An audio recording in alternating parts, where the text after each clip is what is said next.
with an exacerbation, either because they stopped eating for a few days, or the owners left, and they were being taken care of by someone who didn't come in and did their job, or a boarding facility. So with that, you're going to see both, as far as the clinical scenario, as far as your diagnostic. You might get an anemia, even though it's an acute insult. You might get a patient that has a very poor body condition and really bad GI signs at the same time. So you got to be mindful of that. Always, it's a lot harder to treat because these cats are already sick, and now they're like super sick from the acute insult. And also you have to remind the owners that the best we can do would be to treat the crisis and get them out of the acute insult into what was their chronic renal failure baseline. So you're not going to get them normal. You just get them, you're going to get them back to what they were, that chronic condition that they had.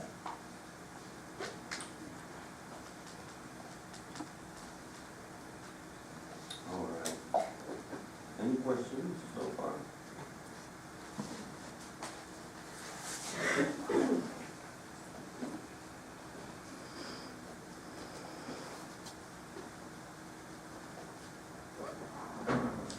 Let's work through the whole acute renal failure patient, because obviously I told you left you treat with antibiotics, but no, you have to treat the acute renal failure, and I'm not sure you guys are ready for that yet. So let's talk about that.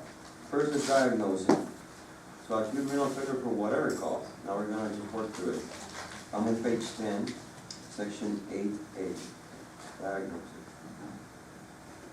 So we have an acute onset history of either a toxic exposure or some sort of ischemic event, i.e. the dog was given NSAID or aspirin, or the dog underwent surgery or anesthesia a week ago. Yeah.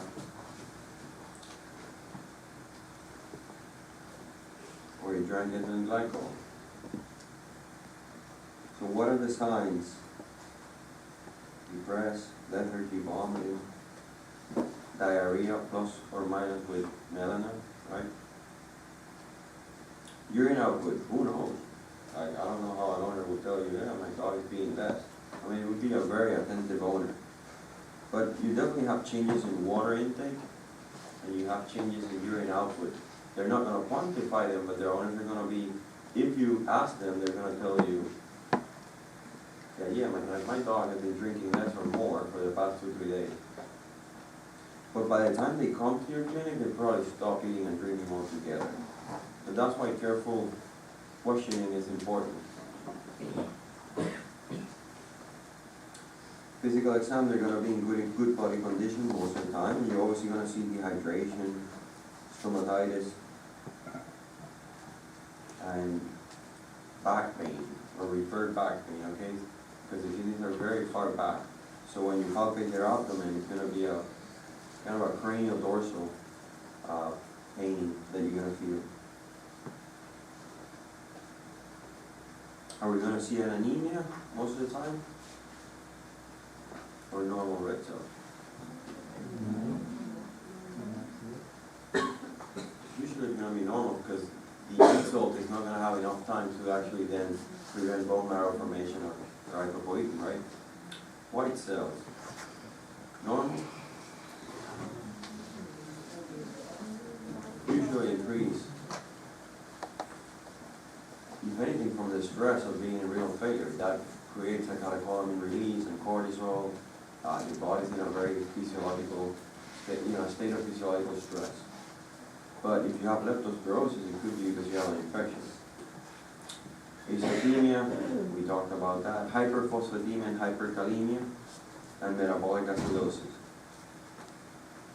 So how do we treat the acidemia? Well, we're going to treat it with fluid therapy. The fluid therapy can only carry, and we're going to talk a little bit more about this, but the fluid therapy can only carry you so much, right? So it's very common for us to think that, well, we just push the fluids, right? Push the fluids, just flush everything out. It just doesn't work like that. I wish it worked. Fluids are only going to carry you to correct what? Shock and dehydration. and then to supply basically the losses that the kidney is producing. That's called ins and outs of fluid therapy. Beyond that, whatever fluid you push is going to go into the third space, whether it be the brain, the lungs, sub-Q, even the kidney renal capsule, I don't know. So at the end, if you push fluid hard enough and you reach that limit and you're not getting enough urine output to be able to excrete your BUN, creatinine, and all of the waste that are accumulating, what would be your best answer? Dialysis. So what is dialysis? Probably the last time you're going to need dialysis in this school. I'll be very surprised if someone talks to you about that. But I'm telling you that it's probably the treatment of choice for this type of condition, not fluid therapy. Even though I'm going to walk you through fluid therapy, you got to understand the limitations. So what is dialysis? In a nutshell, does anyone know?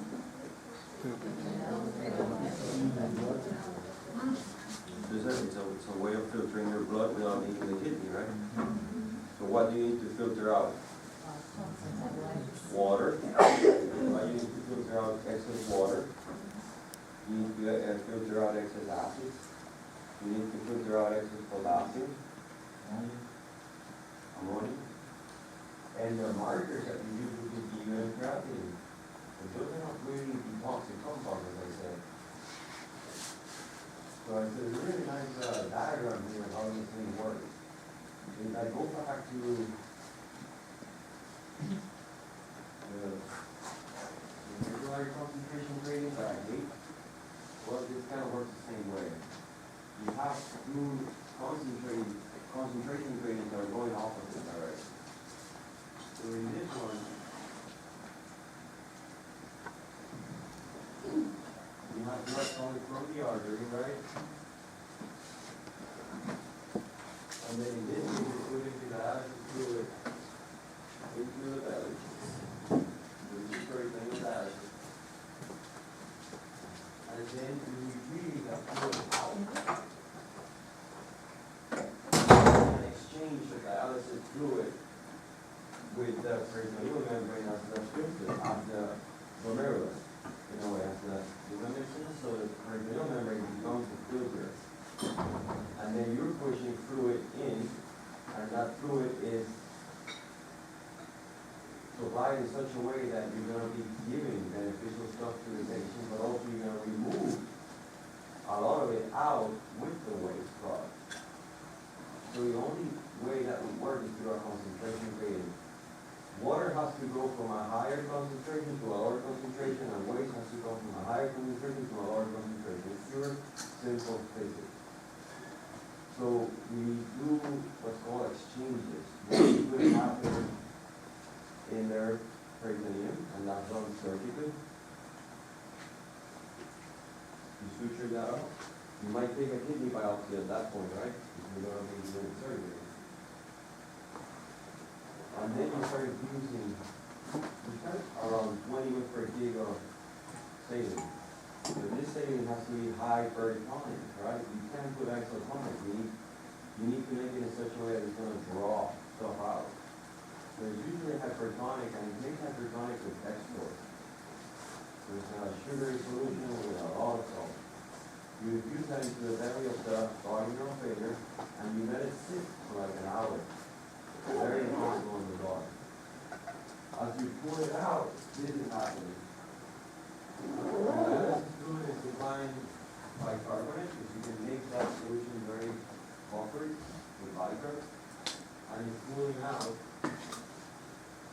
because of the high tonicity, excess water. So it's not uncommon for you to remove more water from the patient than you put in. It's great, right? Not only treat the water, but you also remove the excess potassium. And you're removing the BUN and creatinine. So life is good. So essentially you're making a kidney by using their peritoneal membrane. So it's like, why don't we do it more often? Because it's very labor intensive, and you can get infections very easily if you put the time on the floor of the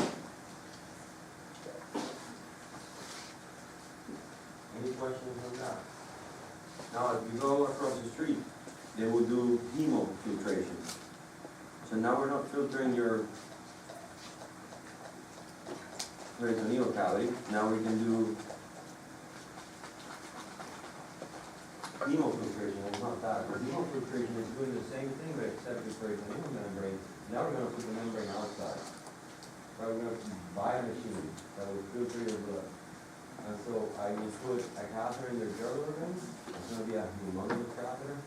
And that catheter will pull blood, put it through the machine. The machine has its own filter. It's going to pull out all the toxins.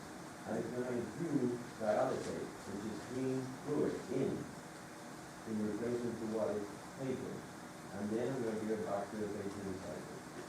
So you can do that intermittently. That's called intermittent dialysis. For 4 hours at a time, and then the dog back to routine, or you can do it continuously. That's called continuous renal replacement therapy. That's way more powerful than peritoneal dialysis. What always requires a hospital that can carry that type of equipment and can stop it. So I just wanted to touch briefly on that, because hopefully that's the wave of the future for us, dialysis. Fortunately, dogs respond really well. Yeah, within 1 day of doing dialysis, you can get a dog that is off the charts to like pretty damn normal, and feeling better and eating and drinking. But you have to always remember that this is a temporary measure, right? You're taking the load off the kidney of that dog. You're not doing anything for the kidneys. You're just taking out the load massively and making the dog feel better by doing so. But what's going to happen in between dialysis sessions? Well, everything's going to get worse again, right? Because the kidneys are still healing. So it's basically a bridge for for example, your antibiotics to start working, or time to start doing its thing. And so most dogs need to be on dialysis for 2 to 3 days when they have acute renal failure. Right, so given that we're not going to do dialysis, let's do fluid therapy.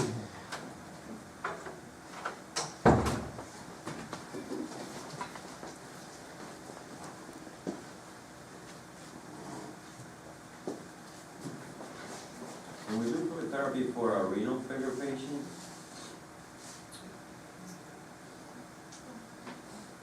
what monitoring devices do we need?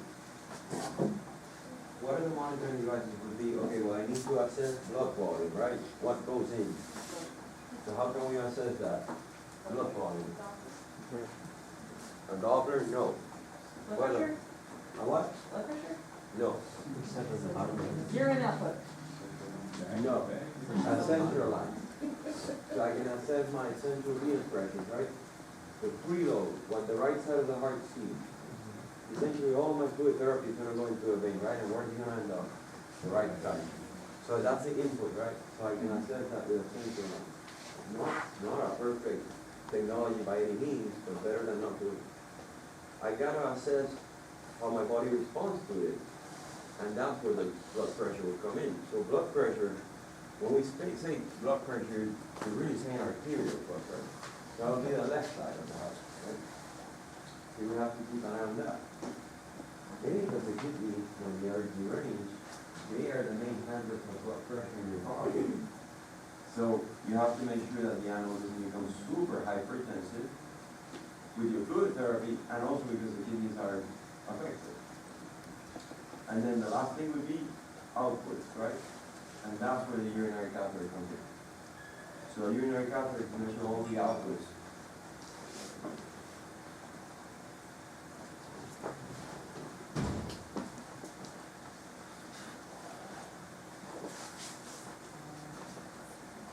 How hard is it to put a central line?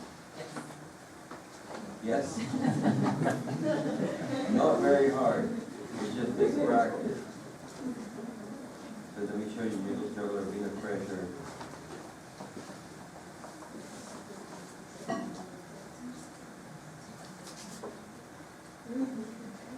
I'll show you the picture, the bloodiest one.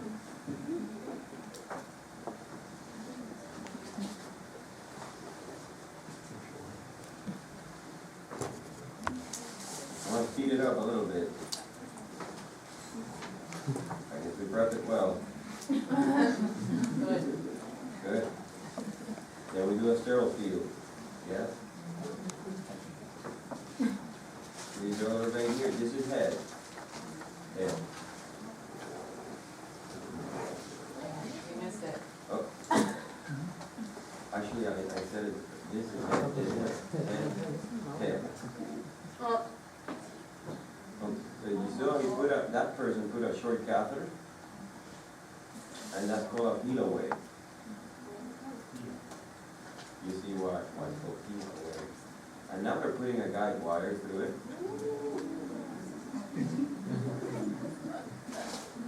At this point you're freaking out, you passed out.